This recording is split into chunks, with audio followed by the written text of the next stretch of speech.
Nosso pai era um homem cumpridor, ordeiro, positivo e sido assim desde mocinho e menino, pelo que testemunharam as diversas sensatas pessoas quando indaguei a informação.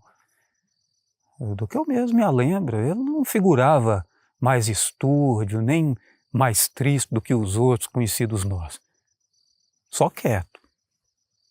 Nossa mãe era quem regia e que ralhava no diário com a gente, minha irmã, meu irmão e eu. Mas se deu que, certo dia, nosso pai mandou fazer para si uma canoa. Era a sério, encomendou a canoa especial, de pau de vinhático. Pequena, mal com a tabuinha da popa, como para caber justo o remador. Mas teve que ser toda fabricada, escolhida forte e arqueada em rijo, própria para dever durar na água por uns 20 ou 30 anos. Nossa mãe jurou muito contra a ideia. Seria que ele, que nessas artes não vadiava, se ia propor agora para pescarias e caçadas? Nosso pai nada não dizia.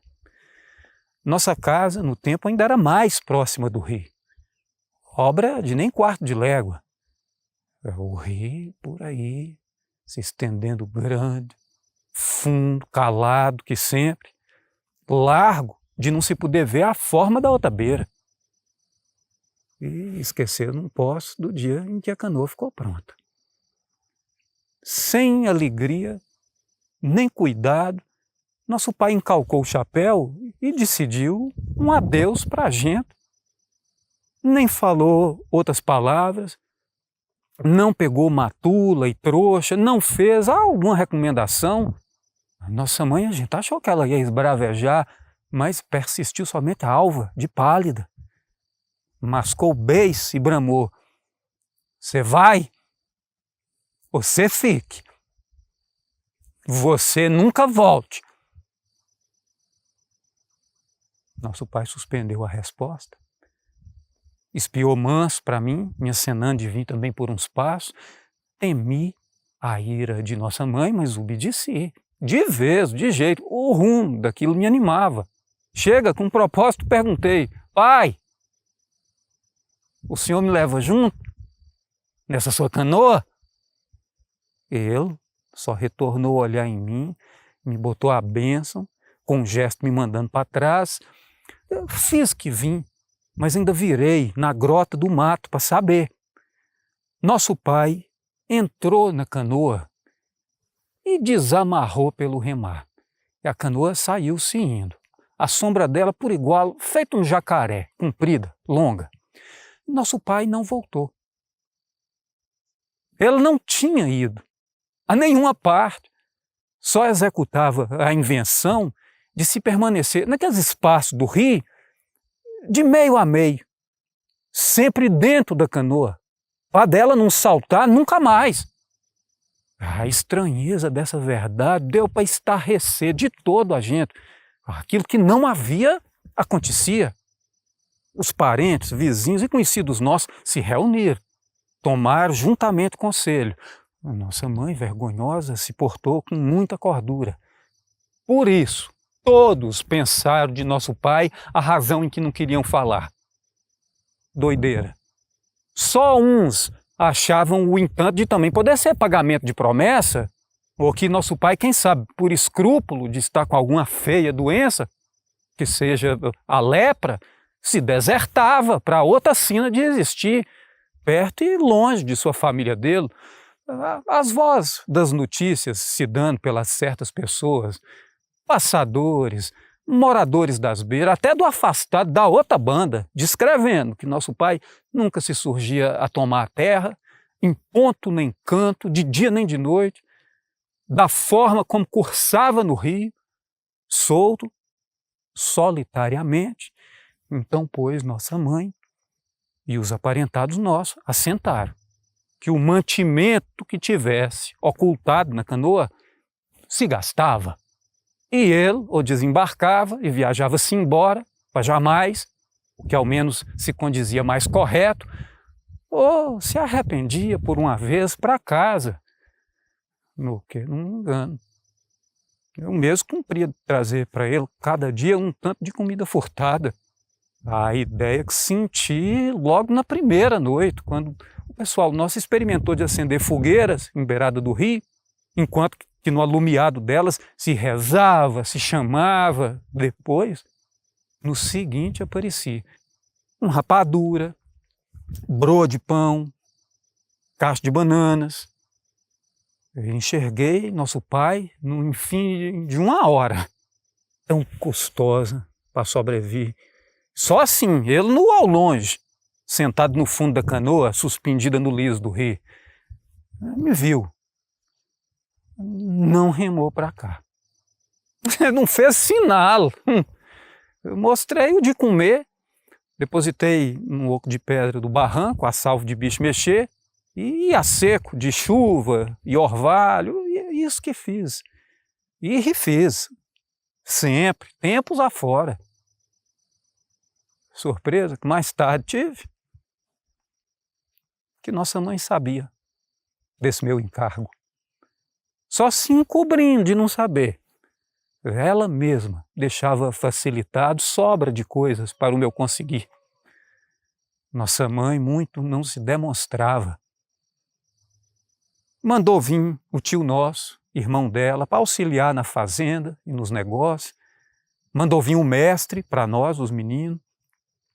Incumbiu ao padre que um dia se revestisse em praia de margem, para conjurar e clamar ao nosso pai o dever de desistir da tristonha tema.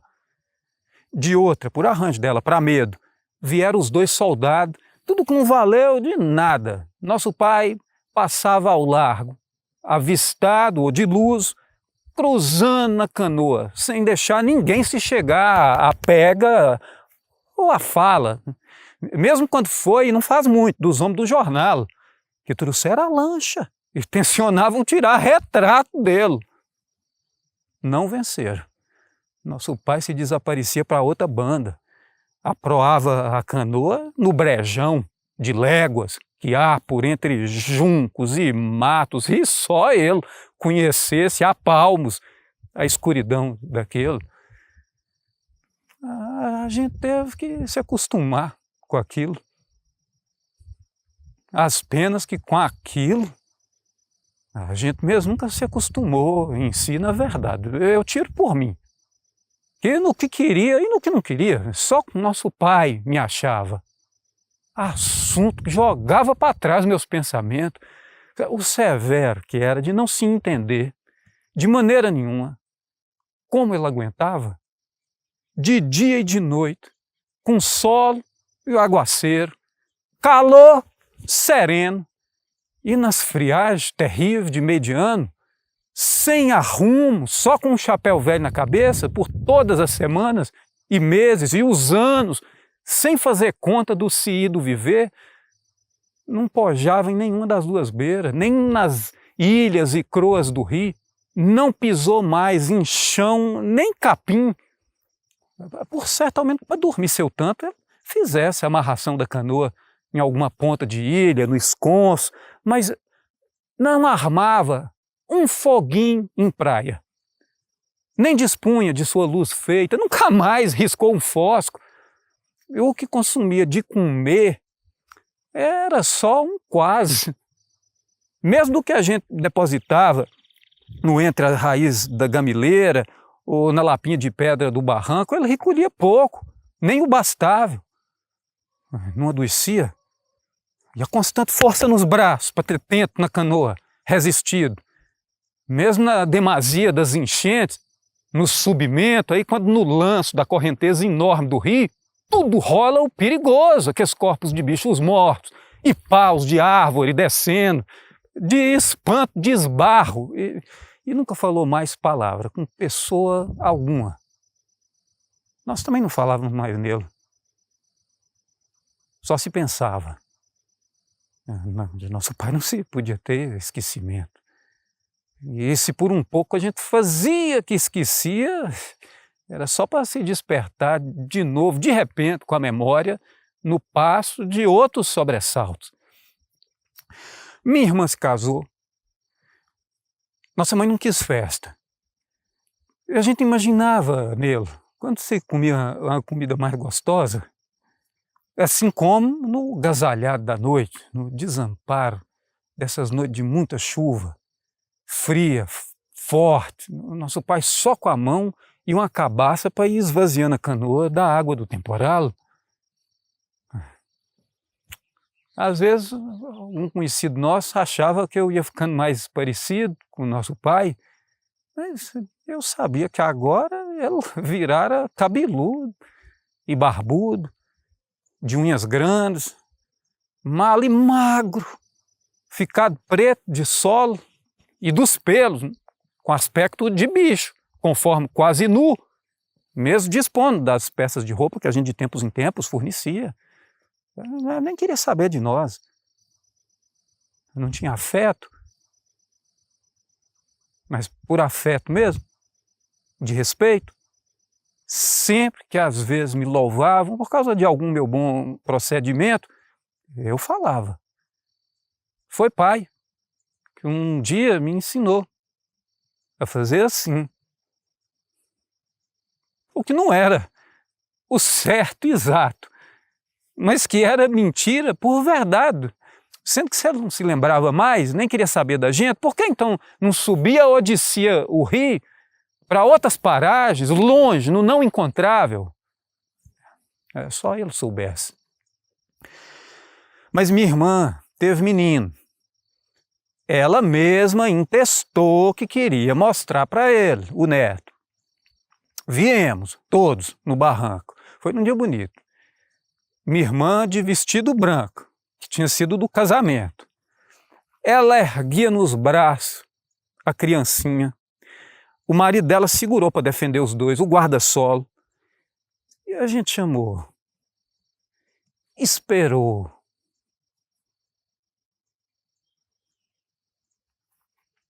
Nosso pai não apareceu. Minha irmã chorou. Nós todos aí choramos, abraçados. Minha irmã se mudou com o marido, para longe daqui. Meu irmão resolveu e se foi para uma cidade. Os tempos mudavam no devagar depressa dos tempos. Nossa mãe terminou indo também de uma vez, residir com minha irmã. Ela estava envelhecida. Eu fiquei aqui, de resto. Eu nunca podia querer me casar. Eu permaneci com as bagagens da vida. Nosso pai carecia de mim. Eu sei, a navegação no rio, no ermo, sem dar razão de seu feito. Seja que, quando eu quis mesmo saber, que firme indaguei, me diz que disseram que constava que nosso pai alguma vez tivesse revelado a explicação ao homem que para ele aprontara a canoa. Mas agora, esse homem já tinha morrido, ninguém soubesse, fizesse recordação de nada mais. Só as falsas conversas, sem senso, como por ocasião no começo, na vinda das primeiras cheias do rio, com chuvas que não estiavam, todos temeram o fim do mundo. Diziam que nosso pai fosse o avisado, que nem Noé, que por tanta canoa ele tinha antecipado. Pois agora me entrelembro. Meu pai, eu não podia malsinar. E apontavam já em mim os primeiros cabelos brancos. Eu sou homem de tristes palavras. De que era que eu tinha tanta culpa? Se meu pai sempre fazendo ausência, e o rio, pondo perpétuo. Eu sofria já o começo de velhice, que essa vida era só o demoramento. Eu mesmo tinha achaques, ânsias, cá de baixo, cansaços, perrengues de reumatismo. E ele? Por quê?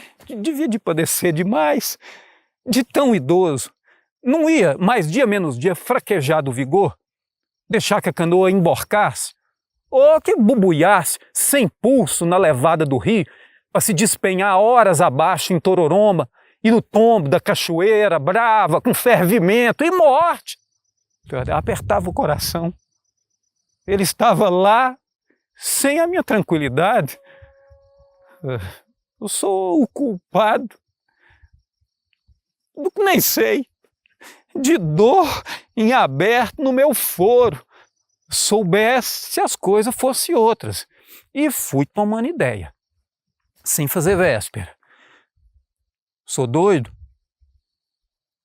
Não.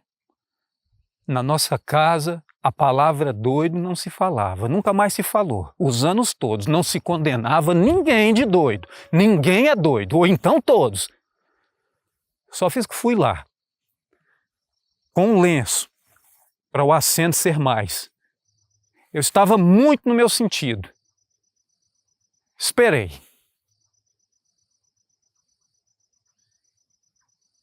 Ao por fim, ele apareceu. Aí lá, o vulto. Estava ali, sentado à popa. Estava ali, de grito. Chamei umas quantas vezes e falei o que me urgia, jurado e declarado. Tive que reforçar a voz. Pai, o senhor está velho, já fez o seu tanto. Agora o senhor vem, não carece mais. O senhor vem e eu, agora mesmo, quanto que seja, a ambas vontades, eu tomo seu lugar do senhor na canoa. E assim dizendo, meu coração bateu no compasso do mais certo. Ele me escutou. Ficou em pé, manejou remo na água, proava para cá, concordado. E eu tremi, profundo, de repente, porque antes ele tinha levantado o braço e feito um saudade gesto. O primeiro, depois de tamanhos anos decorridos, e eu não podia, por pavor, arrepiados os cabelos, corri, fugi, me tirei de lá num procedimento desatinado, porquanto que ele me pareceu vir da parte de além. E eu estou pedindo um perdão. Sofri o grave frio dos medos. Adoeci. Sei que ninguém soube mais dele. Sou homem depois desse falimento. Eu sou o que não foi. Vai ficar calado. Sei que agora é tarde. E temo abreviar com a vida nos rasos do mundo.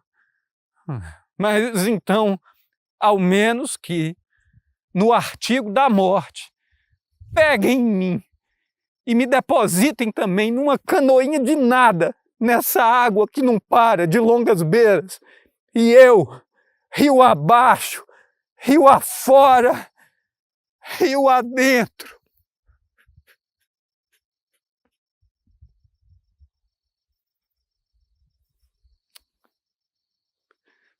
o rio